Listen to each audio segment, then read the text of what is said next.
அமைச்சர் ஆர் வீரப்பன் தற்பொழுது சென்னையில் வயது மூப்பு காரணமாக காலமாயிருக்கிறார். இன்று பிற்பகல் சரியாக 2:20 அவர் உயிர் பிறந்திருப்பதாக மருத்துவமனையிலிருந்து தகவல் வெளியாகிறது. குறிப்பாக ஏறக்குறைய 97 வயது நிரம்பிய ஆர் வீரப்பன் நேற்று இரவு மூச்சு திணறல் ஏற்பட்டது காரணமாக அப்போலோ மருத்துவமனையில் அனுமதிக்கப்பட்டிருந்தார். அவருக்கு தீவிர சிகிச்சையானது அளிக்கப்பட்டிருந்தது.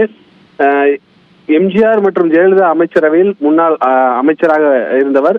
எம்ஜிஆர் கழகம் என்ற ஒரு கட்சியை தொடர்ந்து நடத்தி வந்தார்.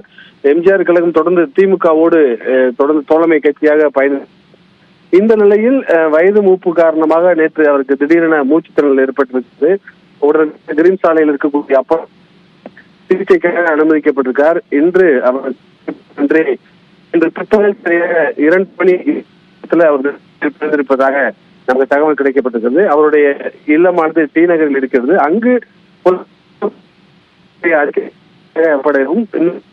நேரத்தில் இருந்து அவருடைய உடல் அவருடைய இல்லத்தில் செல்லப்பட இருப்பதாகவும் தகவல் கிடைக்கப்பட்டிருக்கிறது.